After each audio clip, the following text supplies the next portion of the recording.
मित्रांनो, तुम्ही पाहत आहात RT 2009 या विषयावरती आधारित भाग क्रमांक 2। पहिला जो भाग आहे तो आपण यापूर्वीच चॅनलवरती पोस्ट केलेला आहे। साधारणतः 40 मिनिटांचा व्हिडिओ आपण तो पब्लिश केलेला होता, पोस्ट केलेला होता। त्या व्हिडिओच्या माध्यमातून आपण RT 2009 या कायद्याची पार्श्वभूमी सविस्तर रूपामध्ये जाणून घेतलेली होती। स्वातंत्र्यपूर्व काळामध्ये तत्कालीन जे समाजसुधारक होते, शिक्षण तज्ञ होते, विचारवंत होते, यांनी त्यांच्या पातळीवरती सक्तीचं आणि मोफत शिक्षण आपल्या भारतामध्ये व्हावं किंवा त्या प्रांतामध्ये व्हावं यासाठी जे काही प्रयत्न त्यांनी केलेले होते त्याबद्दल आपण जाणून घेतलेलं होतं। आणि नंतर स्वातंत्र्यपूर्व काळामधील जे काही समित्या आहेत, आयोग आहेत, धोरणं आहेत आणि संसदेच्या माध्यमातून जे काही प्रयत्न करण्यात आलेले होते आणि मग 2009 ला जो कायदा हा महत्त्वाचा पारित झालेला होता आणि 1 एप्रिल 2010 ला या कायद्याची अंमलबजावणी झालेली होती। ही सर्व पार्श्वभूमी आपण जाणून घेतली होती। त्यासोबतच जागतिक, राष्ट्रीय आणि राज्य स्तरावरती सक्तीचं आणि मोफत शिक्षण व्हावं यासाठी जे काही प्रयत्न करण्यात आले, त्यासाठी जे काही आंतरराष्ट्रीय परिषदा वेगवेगळ्या झालेल्या होत्या आणि शिक्षणाचं सार्वत्रिकीकरण करण्याचं जे काही धोरण 2000, 2015, 2030 पर्यंत टप्प्याटप्प्याने ते वाढवत नेलेलं आहे। आता सध्या 2030 सालापर्यंत शिक्षणाचं सार्वत्रिकीकरण करण्याचं धोरण हे संपूर्ण त्या ठिकाणी संयुक्त राष्ट्रामधील देशांनी ठरवलेलं आहे। या सर्व गोष्टी आपण पहिल्या व्हिडिओच्या माध्यमातून जाणून घेतलेल्या आहेत। तुम्ही जर तो व्हिडिओ पाहिला नसेल तर आवर्जून चॅनलला व्हिजिट करा आणि तो व्हिडिओ त्यावरती उपलब्ध आहे, तोही व्हिडिओ आवर्जून पहा, कारण की अत्यंत महत्त्वाची माहिती त्यामध्ये आपण पाहिलेली आहे। आजचा हा जो व्हिडिओ आहे तो आहे RT 2009 या कायद्याच्या महत्त्वावरती आधारित। एक थोडक्यामध्ये आपण हे जे काही आजचा व्हिडिओ असणार आहे आणि याच्यामध्ये असणारी माहिती अत्यंत महत्त्वाची आहे। बालकांचा मोफत व सक्तीच्या शिक्षणाचा हक्क अधिनियम 2009 आणि या कायद्याचं महत्त्व जे आहे त्यावरती आज आपण नजर टाकणार आहोत। आगामी होणाऱ्या केंद्रप्रमुख विभागीय स्पर्धा परीक्षेसाठी हा व्हिडिओ अत्यंत महत्त्वाचा आहे। त्यासोबतच सेटनेट परीक्षा आहे किंवा इतर ज्या स्पर्धा परीक्षा आहेत त्यांच्यासाठी हा व्हिडिओ उपयुक्त आहे। त्यामुळे सुरुवातीपासून शेवटपर्यंत आजचा व्हिडिओ काळजीपूर्वक पहा। नमस्कार मित्रांनो, मी सागर गालमे, माझ्या द स्पर्धा गुरु या YouTube चॅनलमध्ये तुम्हा सर्वांचं मनपूर्वक स्वागत करतो। मित्रांनो, चॅनलला पहिल्यांदाच व्हिजिट करत असाल किंवा चॅनल अजूनपर्यंत सबस्क्राइब केला नसेल तर आवर्जून सबस्क्राइब करा आणि पुढील नवनवीन व्हिडिओच्या नोटिफिकेशन्स मिळवण्यासाठी बेल आयकॉनवरती टॅप करायला विसरू नका। चला तर आजच्या व्हिडिओला सुरुवात करूया। आजचा आपला विषय आहे RT राईट टू एज्युकेशन 2009 बालकांचा मोफत व सक्तीच्या शिक्षणाचा हक्क अधिनियम 2009 या कायद्याचं महत्त्व। घटनेचं कलम 21A किंवा 21K जे आहे हे प्राथमिक शिक्षणाच्या अधिकाराशी संबंधित आहे। या कलमानुसार 6 ते 14 वयोगटातील मुलांना मोफत आणि सक्तीचं शिक्षण मिळण्याचा मूलभूत अधिकार प्राप्त झालेला आहे। 86वी घटना दुरुस्ती झाली 2002 साली आणि तेव्हा मित्रांनो हा जो काही 6 ते 14 वयोगटातील मुलांना शिक्षण हा मूलभूत अधिकार त्यांचा बनलेला आहे। हे अत्यंत महत्त्वाची गोष्ट या 2002च्या घटना दुरुस्तीनं आणि त्यानुसार निर्माण झालेल्या कलम 21A किंवा 21K न नमूद केलेली आहे। 21K चा विचार ज्यावेळेस आपण करतो त्यावेळेला या RT 2009 कायद्याचं महत्त्व आपल्याला लगेच लक्षात येतं, कारण कलम 21A किंवा 21K मध्ये स्पष्टपणे नमूद केलेलं आहे की 6 ते 14 वयोगटातील बालकांना मोफत शिक्षण आणि तेही सक्तीनं मिळणार आणि शिक्षण हा त्यांचा मूलभूत अधिकार बनलेला आहे। या 3 गोष्टींमध्येच सक्ती, मोफत आणि मूलभूत अधिकार या 3 ते 4 शब्दांमध्येच आपल्याला या कायद्याचं महत्त्व जे आहे ते किती महत्त्वाचं आहे हे लक्षात येत आहे। देशातले 6 ते 14 वयोगटाच्या प्रत्येक बालकाला किमान प्राथमिक शिक्षण मिळणं हा त्याचा हक्क आहे। म्हणजे 1ली ते 8वी पर्यंत शिक्षण हे त्याला मिळालंच पाहिजे, हा त्याचा हक्क आहे। आता 2020 ला जे काही नवीन शैक्षणिक धोरण लागू झालेलं आहे त्याच्यानुसार आता याची जी काही व्याप्ती आहे ती वाढवण्यात आलेली आहे, ती 12वी पर्यंत आता करण्यात आलेली आहे आणि वयोमर्यादा जी आहे ती 6 ते 14 ऐवजी 6 ते 18 याप्रमाणे करण्यात आलेली आहे। त्या राष्ट्रीय शैक्षणिक धोरणा जे आपलं NEP 2020 आहे, राष्ट्रीय शैक्षणिक धोरण 2020 यावरती सविस्तर एक व्हिडिओ जे आहे तो आपण यापूर्वीच चॅनलवरती पब्लिश केलेला आहे आणि त्याला जवळजवळ 10,000हून अधिक लोकांनी त्याला व्ह्यूज मिळालेले आहेत, पाहिलेला आहे, लाईक केलेला आहे. तोही व्हिडिओ तुम्ही आवर्जून पहा. त्याच्याबद्दलचे काही नोट्स आहेत त्या सविस्तर तुम्हाला त्यामधून मिळतील. तर मित्रांनो, 6 ते 14 वयोगटाच्या प्रत्येक बालकाला किमान प्राथमिक शिक्षण मिळणं हा त्याचा हक्क आहे. शिक्षक, शाळा, स्थानिक प्राधिकरण, शासन, शैक्षणिक प्रशासन, बालकाचे माता पिता किंवा पालक आणि समाज यापैकी कोणीही तो हक्क हिरावून घेऊ शकत नाही. यासाठी हा कायदा अत्यंत महत्वाचा आहे. कोणीही 6 ते 14 वयोगटातील किंवा आता 6 ते 18 वयोगटातील बालकांचा शिक्षणाचा जो हक्क आहे तो हिरावून घेऊ शकत नाही.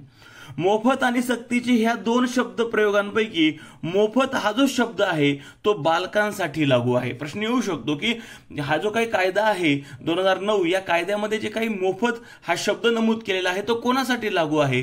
तर हा शब्द बालकांसाठी लागू आहे. जे काही कायदा तयार करण्यात आलेला होता त्यावेळेला 6 ते 14 वयोगटातील बालकांना हा शब्द जो आहे तो लागू होता. आता 2020च्या धोरणानुसार याची व्याप्ती 18 पर्यंत करण्यात आलेली आहे. 6 ते 18 वयोगटासाठी. त्याच्या किंवा तिच्या वयाची 14 वर्ष पूर्ण होईपर्यंत प्राथमिक शिक्षण मोफत मिळालं पाहिजे.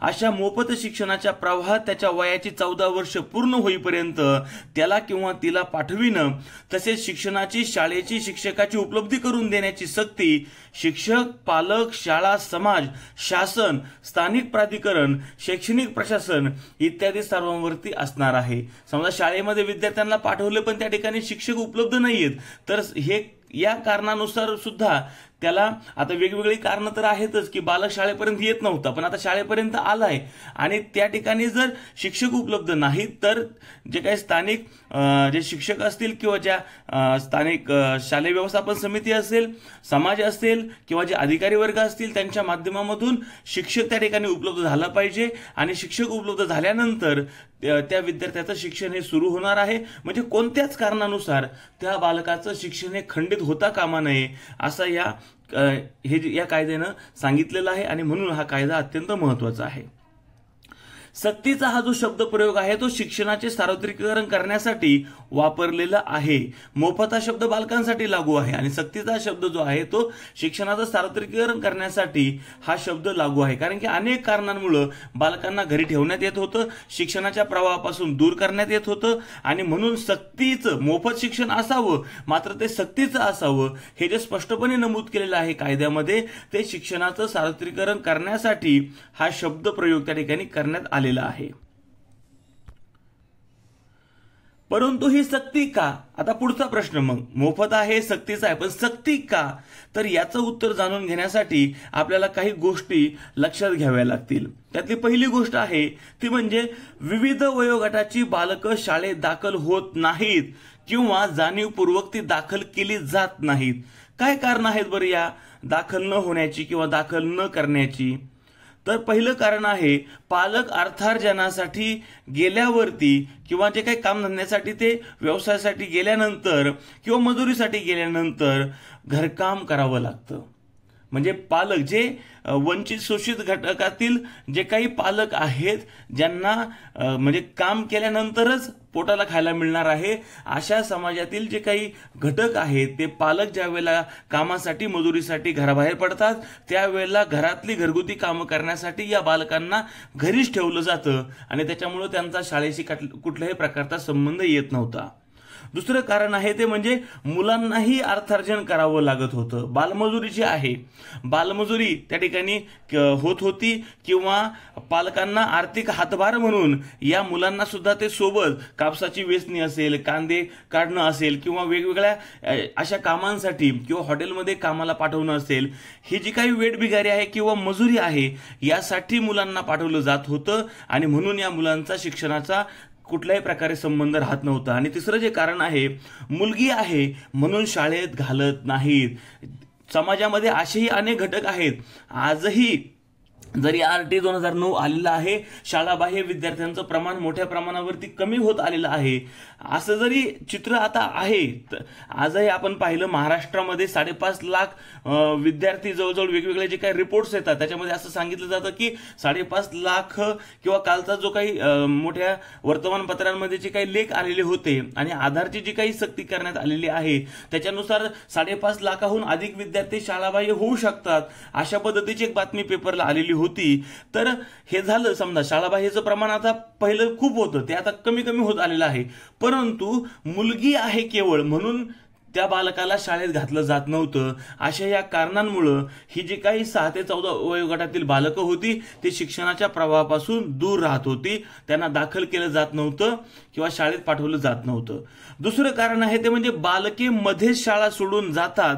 काय कारण आहे तर शिक्षकांची भीती, नापास होण्याची भीती, त्यानंतर शाळेत पुढील शिक्षणाची सोय नाही, पालकांचं स्थलांतर आणि पालकांच्या स्थलांतरानंतर घरगुती कामांची जबाबदारी अंगावरती पडणं, या कारणांमुळे बालकं मध्ये शाळा सोडून जात होती. तिसरं कारण आहे शारीरिक व्यंगामुळे शाळेत येण्यास संकोच वाटणं. एखादा विद्यार्थी जर दिव्यांग असेल तर त्याला शाळेत यायला संकोच वाटायचा. दिव्यांगत्वामुळे शाळेत मानसिक त्रास होणे, अध्ययन साहित्याचा अभाव त्या शाळेमध्ये असणे, मुलींच्या बाबतीत नजीकच्या गावी शाळेत जाण्यास असुरक्षित वाटणे आणि 7वं कारण आहे शाळेत स्वच्छतागृहांच्या सुविधांचा अभाव असणे. या कारणांमुळे मित्रांनो, या कारणांमुळे हे बालक जे आहेत या वयोगटामधील ती शिक्षणाच्या प्रवाहापासून दूर राहत होती.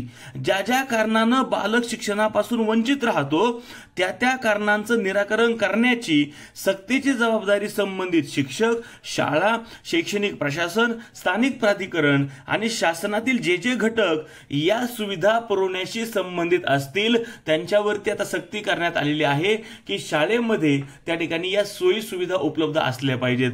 जी मानकं 11 ठरवण्यात आलेली आहेत, ही 11 मानकं शासनानं आता सक्तीनं स्थानिक शासन संस्थांच्या शाळांमध्ये तर ती पूर्ण आहेतच. अपवादात्मक एखाद्या ठिकाणी समजा नैसर्गिक आपत्ती येऊन किंवा त्या ठिकाणी बांधकाम जुनं झाल्यामुळे पडलं असेल, अशा थोड्या मोजक्या शाळा आता राहिल्या आहेत, परंतु स्थानिक शासन संस्थेच्या असतील किंवा खाजगी व्यवस्थापनाच्या असतील, जी 11 मानकं शासनानं तयार केलेली आहेत, ती 11 मानकांवरती आधारित त्याच्यामध्ये लायब्ररी असेल, स्वच्छतागृह असेल, वर्गखोल्या असतील, पुरेसे शिक्षक असतील किंवा इतर ज्या सुविधा असतील, अशी 11 मानकं त्यावरती आपण स्वतंत्र व्हिडिओ करणार आहोत, कारण तेही महत्त्वाचं आहे.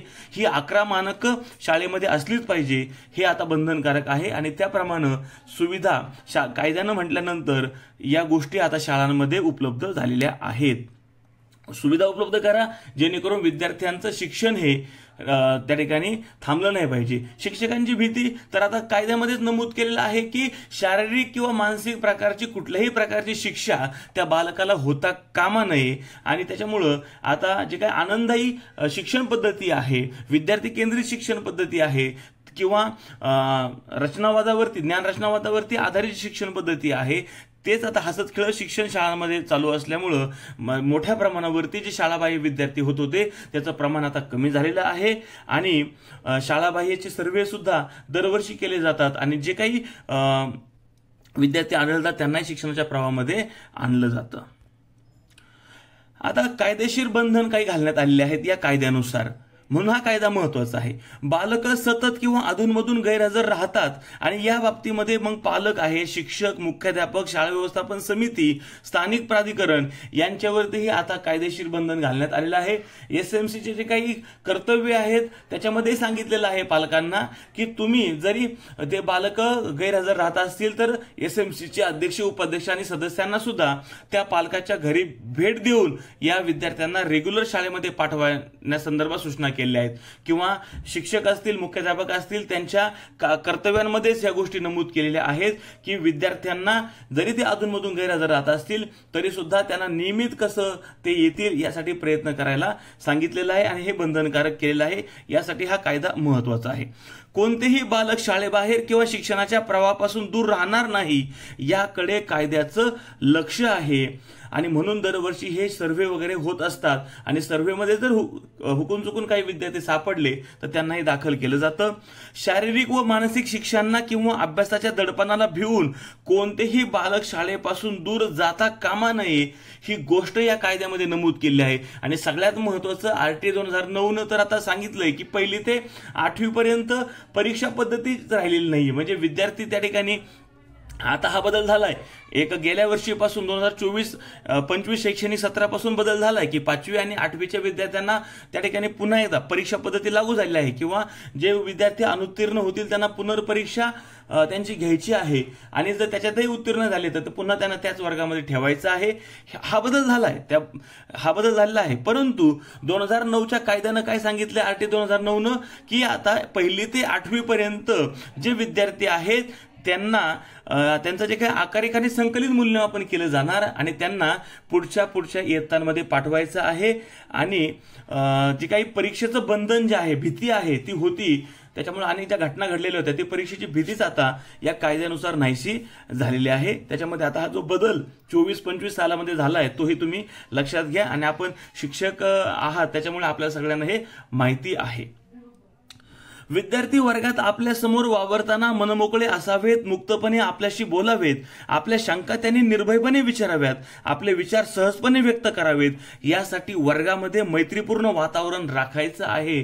आणि मग याच्यातूनच जी आनंदायी शिक्षण पद्धती आहे, हसत खेळत शिक्षण जे आहे ते आता सुरू आहे. आणि आपण आता पाहतो की जे काही कृतीयुक्त शनिवार, जो काही आनंदायी शनिवार आहे त्याच्यामध्ये ज्या कृती वेगवेगळ्या आपण घेत असतो, विद्यार्थ्यांना व्यक्त होण्यासाठी संधी उपलब्ध करून देत असतो, खेळातून आहे किंवा त्यांच्या मनोगतातून आहे किंवा गोष्टी वगैरे सांगण्यातून आहे, वाचनातून त्यांना जे काही गोष्टी आपण संधी उपलब्ध करून देतो आहोत, या ज्या गोष्टी आहेत हे या RTला अपेक्षित आहे की या जसं आता आपण आनंदायी शनिवार राबवतो आहोत याचप्रमाणे आनंदायी शिक्षण पद्धती जी आहे, हसतखेळत शिक्षण जे आहे ते विद्यार्थ्यांचं शाळेमध्ये सुरू असलं पाहिजे. आणि कुठल्याही प्रकारचं दडपण त्यांच्या मनावरती न राहता त्यांनी त्याच्यामध्ये सहभाग घेतला पाहिजे आणि मैत्रीपूर्ण वातावरणामध्ये त्यांचं शिक्षण झालं पाहिजे. यासाठी हा जो कायदा आहे तो अत्यंत महत्त्वाचा आहे. या गोष्टी या कायद्यानं नमूद केलेल्या आहेत. अध्यापन हे बालकेंद्रित होण्यासाठी हे आवश्यक आहे. जे आता आपण गोष्टी पाहिल्या की मैत्रीपूर्ण वातावरण वगैरे ते परीक्षा घेणे, त्यांना खालच्या वर्गात ठेवणे आणि शिक्षा करणे याला कायद्यानं बंधन घातलं आहे. 1लीतून 2री, 2रीतून 3री या पद्धतीनं 8वीतून 9वी पर्यंत जाऊपर्यंत त्यांना ह्या परीक्षेची कुठल्याही प्रकारची भीती ठेवायची नाहीये. आकारिक आणि संकलित मूल्यमापनाच्या माध्यमातून त्यांना पुढच्या वर्गामध्ये पाठवायचं आहे. खालच्या वर्गात ठेवण्याला आणि शिक्षा करण्याला कायद्यानं बंधन घातलेलं आहे. फक्त आता अपवाद एक आहे की 5वी आणि 8वीच्या विद्यार्थ्यांना मात्र आता परीक्षा पद्धत लागू झालेली आहे 2024-25 शैक्षणिक सत्रापासून. हा एक महत्त्वाचा बदल आहे, ती एक महत्त्वाची शैक्षणिक घडामोड आहे, त्याच्यामुळं त्याच्यावरती आपल्याला लक्ष ठेवणं गरजेचं आहे. सातत्यपूर्ण सर्वंकष मूल्यमापन हा जो शब्द प्रयोग आहे तो या RTA 2009ची देण आहे. CCE जे काही सातत्यपूर्ण सर्वंकष मूल्यमापन आहे या गोष्टीचा अंतर्भाव या कायद्यामध्ये केलेला आहे. शासनानं याच्या अंमलबजावणीकरिता आकारिक आणि संकलित मूल्यमापन ही योजना लागू केलेली आहे. त्यातील मूल्यमापन साधनांचा योग्य प्रकारे उपयोग करून शैक्षणिक गुणवत्ता वाढविण्याचा प्रयत्न करावायचा आहे. आणि यासाठी शिक्षकांना सातत्यपूर्ण सर्वंकष मूल्यमापन नावानं प्रशिक्षण सुद्धा देण्यात आलेले आहेत. कारण की हा जो काही नवीन बदल होता त्यानुसार काय अंमलबजावणी करायची आहे, ही योजना सातत्यपूर्ण सर्वंकष मूल्यमापन शाळेमध्ये वर्गामध्ये कसं राबवायचं आहे या संदर्भात त्या ठिकाणी प्रशिक्षण सुद्धा त्या वेळेला शिक्षकांना देण्यात आलेले आहेत. आणि यानुसारच जे काही मूल्यमापन पद्धती आहे किंवा ज्या नोंदी वगैरे आपण ठेवतो ते जे काही मूल्यमापनाच्या नोंदवही आहेत त्याप्रमाणेच विकसित करण्यात आलेल्या आहेत आणि त्याच्या नोंदी आपण तेव्हापासून ठेवतो आहोत. आकारिक मूल्यमापनातून बालकांच्या सर्वांगीण विकासाकडे आणि संकलित मूल्यमापनातून त्यांच्या गुणवत्ता विकासाकडे सातत्याने लक्ष देणे ही शिक्षकांची शाळा व्यवस्थापनाची जबाबदारी आहे. जरी काही विद्यार्थी हे अध्ययनामध्ये मागे राहत असतील तरी त्यांच्यासाठी कृतीयुक्त आराखडे असतील ते तयार करून त्यांची जरी गती कमी असेल, संथ असेल तरी सुद्धा त्यांना हळूहळू का होईना त्यांच्याकडे लक्ष देऊन त्यांना इतर विद्यार्थ्यांच्या बरोबर आणायचं आहे. आणि हे काम फार जिकिरीचं आहे किंवा हे अवघड आहे, मात्र तरी सुद्धा ते त्या विद्यार्थ्यांना त्यांच्या कलेनं आपल्याला शिकवायचं आहे आणि त्यांच्या गुणवत्तेकडे सातत्यानं लक्ष देऊन त्यांचाही सर्वांगीण विकास होईल याकडे लक्ष देणं हे शिक्षकांची शाळा व्यवस्थापनाची जबाबदारी आहे। विशेष गरजा असणाऱ्या बालकांचं शिक्षण, उशिरा प्रवेश घेतलेल्या बालकांचा अभ्यासक्रम वेळेत पूर्ण करणं, वयानुरूप प्रवेश घेतलेल्या बालकांचं प्रशिक्षण या बाबी पार पाडावयाच्या आहेत। यासाठी विशेष पाठ्यक्रम तयार करण्यात आलेले आहेत, तसेच विशेष प्रशिक्षणांचं सुद्धा आयोजन करण्यात आलेलं आहे।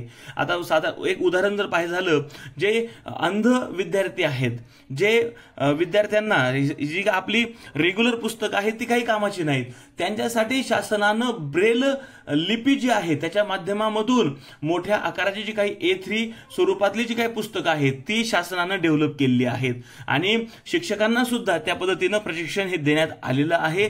आणि ही कुठल्याही प्रकारे विद्यार्थी शिक्षणाच्या प्रवाहापासून तो साधारण विद्यार्थी म्हणजे विद्यार्थी आहे किंवा दिव्यांग विद्यार्थी आहे, कुठलाही विद्यार्थी असू द्या, तो शिक्षणाच्या प्रवाहामध्येच आला पाहिजे, तो शिक्षणाच्या प्रवाहापासून दूर नाही गेला पाहिजे।